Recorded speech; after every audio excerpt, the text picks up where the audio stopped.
Hello friends, good morning. কেমন আছো তোমরা সবাই?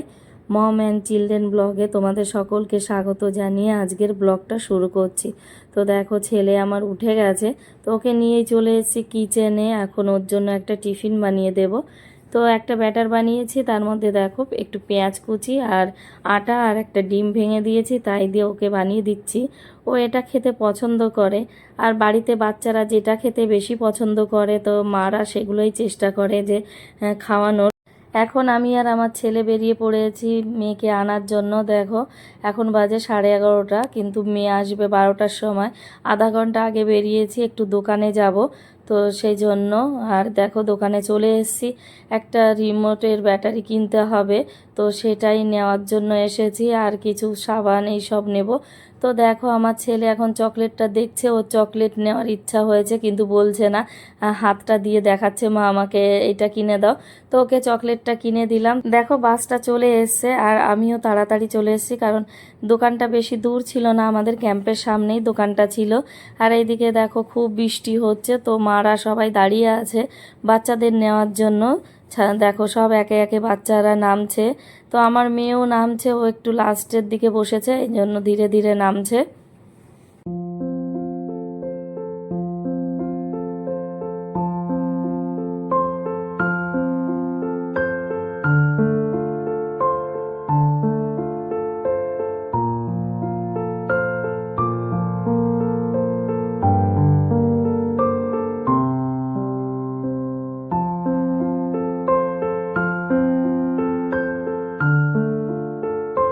আমার মেয়ে বাস থেকে নেমে গেছে দেখো, আর ছেলেকে কোলে নিয়ে নিয়েছি, কারণ বৃষ্টি হচ্ছে, এই জন্য ওকে কোলে নিয়ে নিয়েছি। আর দেখো, সমস্ত বাচ্চারা এখন যাচ্ছে এক এক করে।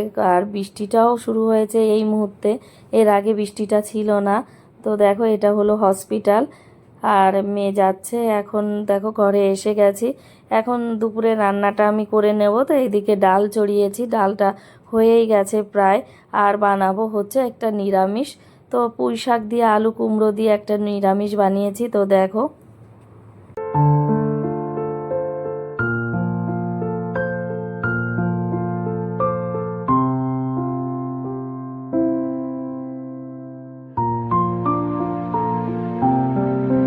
এদিকে ঘরে অনেকটা পরিমাণে দুধ ছিল, তো সেটাই জাল দিচ্ছিলাম। দিতে দিতে দেখো কেমন ছানা না হয়ে চিজের মতন কেটে গেল, কারণ এই দুধটা কালকের দুধ ছিল, ফ্রিজে রেখেছিলাম, জানি না এরকম কেন হলো।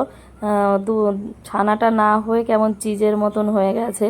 আর এইদিকে দেখো, আকাশটা কেমন মেঘলা করে আছে। আর তারপর আমরা দুপুরের খাবার খেয়ে নিয়েছি। খাওয়ার পরে এখন ছেলে মেয়েদের নিয়ে বসে পড়েছি আম খাওয়ার জন্য। এদিকে আমি আমগুলো কেটে দিচ্ছি, আর আমার দুই ছেলে মেয়ে দেখো টিভির দিকে তাকিয়ে আছে, টিভি দেখতে দেখতে আম খাবে, আর সঙ্গে আমিও একটু আম খাবো। তো তোমরা দেখতে থাকো ভিডিওটা।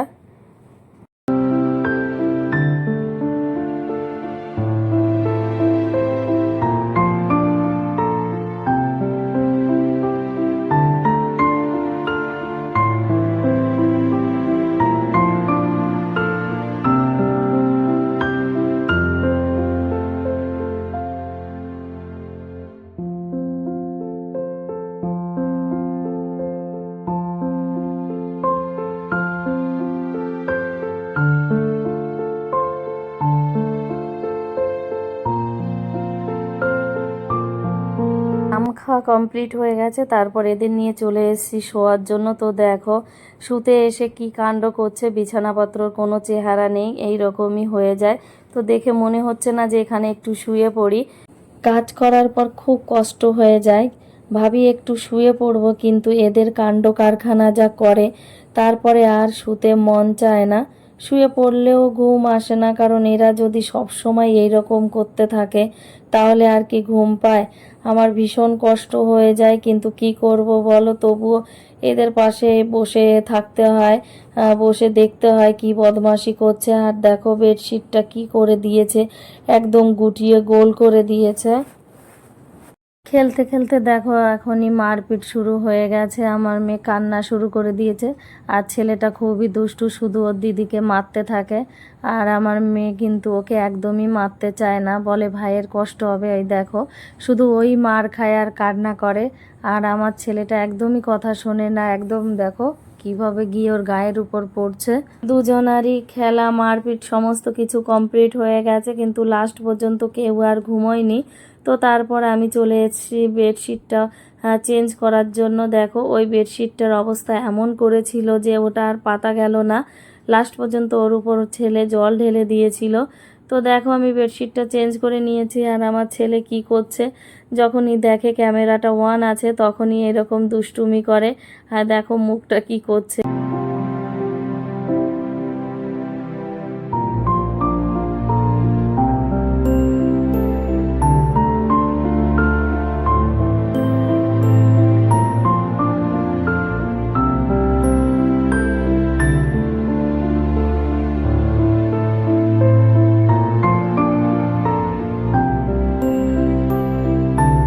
এটা আমি ভালো করে গুছিয়ে নিয়েছি। তো তারপরে এখন হলো সন্ধ্যার টাইম। তো সন্ধ্যা দিয়ে আমি ছেলে মেয়েদের নিয়ে বেরিয়ে পড়েছি। এখন ওদের নিয়ে যাব পার্কে। তো ওখানে গিয়ে ওরা একটু খেলবে। আর দেখো সব বাচ্চারা কেমন সাইকেল চালাচ্ছে। তো এই টাইমটা না সমস্ত বাচ্চারা বাইরে আসে, খেলে, সাইকেল চালায়। আর আমার ছেলে হাঁটছিল, হঠাৎই ও স্লিপারটা খুলে গেল পায়ের থেকে, তো সেটাই ও পড়ছে। আমরা সবাই এখন পার্কে যাচ্ছি। আর পার্কে গেলে ছেলে মেয়ে একদমই আসতে চায় না। ওখানে গেলে প্রায় 1 থেকে 2 ঘন্টার ওপরে থাকে, তারপরেও বলে না এখন যাব না, আর একটু থাকো। তো দেখো আমরা চলে এসেছি ঘরে। ঘরে এসে এখন মেয়েকে এই ক্ষীরটা দেবো খেতে। মেয়ে খেতে চেয়েছে। তো এই ক্ষীরটা আমি ঘরে বানিয়েছি। 2 কিলো দুধ ছিল, তো সেটাকে জাল দিয়ে একদম অল্প করে ফেলেছিলাম। তো তার মধ্যে ছানা দিয়ে এই ক্ষীরটা বানিয়েছি। খেতে খুব সুন্দর হয়েছিল। তো আজকের ভিডিওটা বেশি বড় বানাবো না, এই পর্যন্তই। তো তোমাদের যদি ভিডিওটা দেখে ভালো লেগে থাকে তাহলে একটা লাইক, শেয়ার, কমেন্টস আর সাবস্ক্রাইব করে দিও।